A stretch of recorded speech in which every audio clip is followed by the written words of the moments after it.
Hey everyone, it's Fergie, and today I'm going to give you my first impressions on Flintlock, The Siege of Dawn by A44 Games.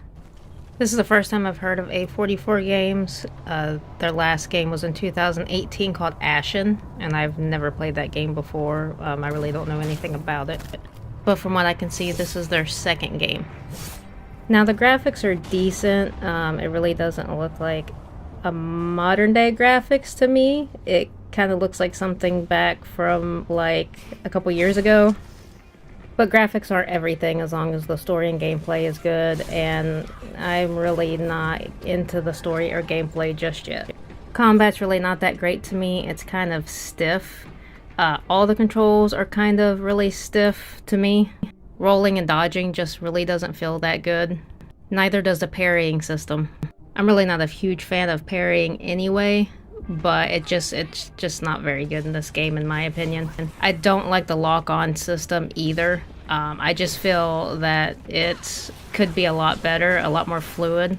I just feel the lock-on system just really doesn't match the gameplay, especially when you have multiple enemies.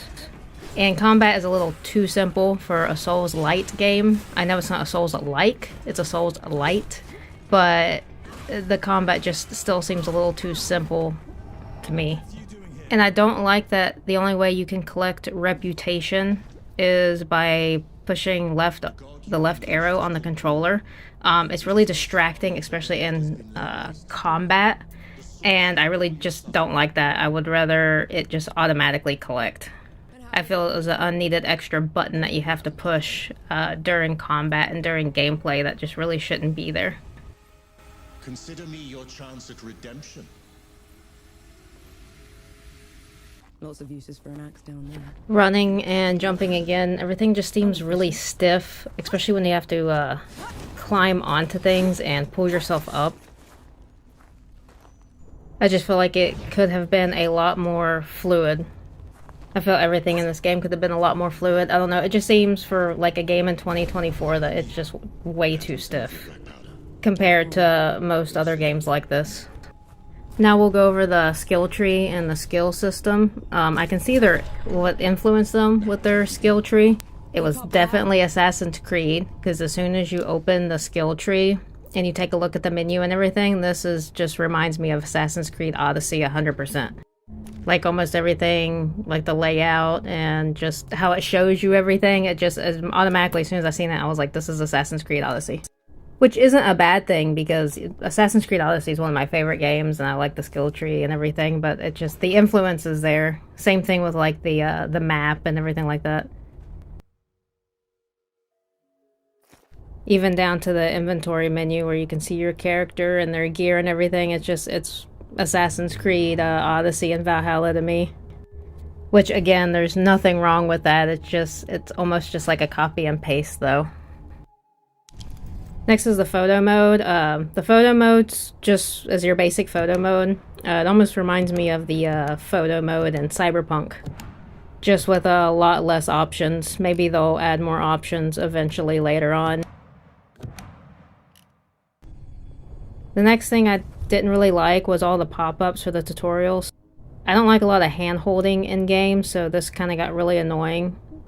Especially since there's a training menu in the menu if you wanted to look at things, but I guess it's whatever if you like more tutorial. I did like the double jump feature though. Not enough new games have a double jump feature, and I really like having a double jump feature. Especially if you can't get to certain areas, so that I did really like. It actually exists. Uru the Ravager. A title is rightfully. I also like how you can use the double jump to kind of project yourself forward. Even in combat, but I still feel like it's too stiff in combat. I do also like how you can use the double jump if you're falling from like really high up. You can use the double jump feature to break your fall, which is nice. I don't think enough games have systems like that in place anymore. What was that? I infused it with an inkling of magic. It should help us get around.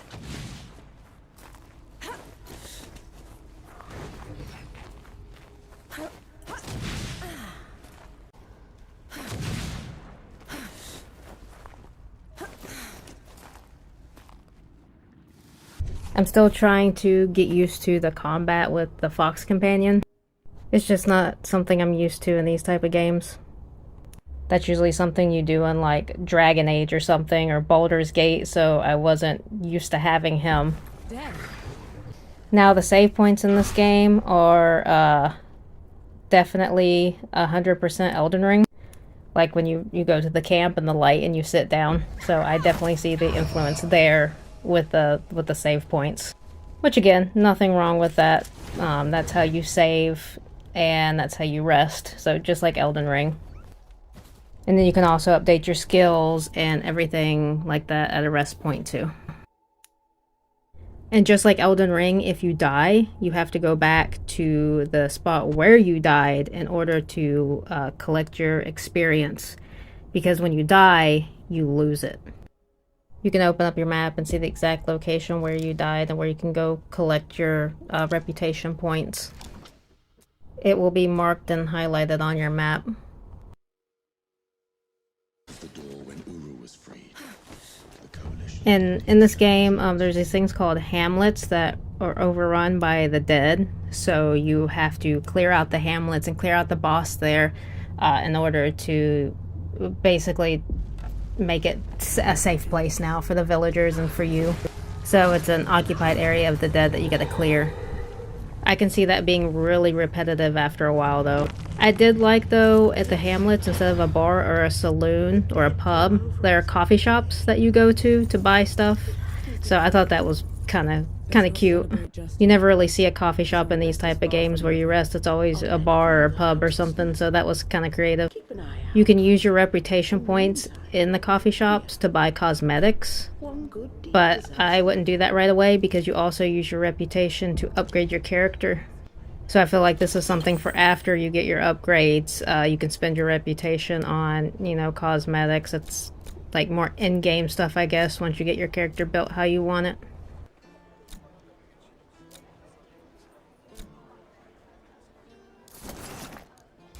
Stay safe. I need to. Just needs a bit of wood, iron. Now, weapon upgrades, looks like they can be done at campsites when you collect enough material to upgrade your weapons. So I guess there's going to be these little points around the maps or around campsites where you can collect the things that you need to upgrade your weapons.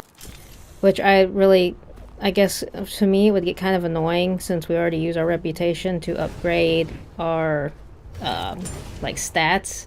I don't know why we can't use our reputation to upgrade our weapons as well, but I guess this is just something different that they wanted to try.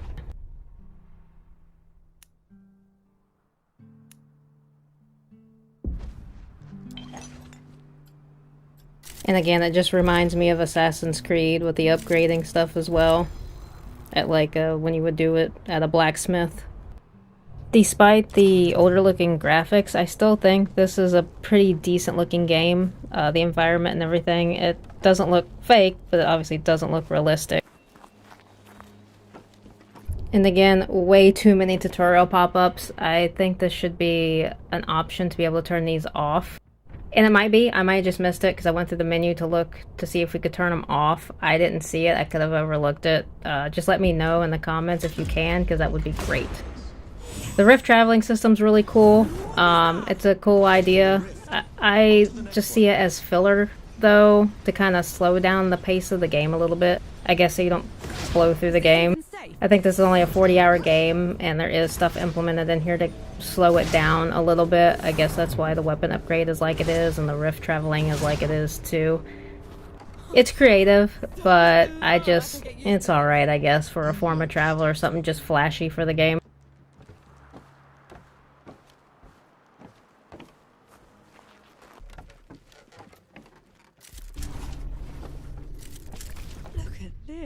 There are loot stashes where you can find like different weapons, different melee weapons, and you can equip them and switch them out during gameplay, which is kind of neat.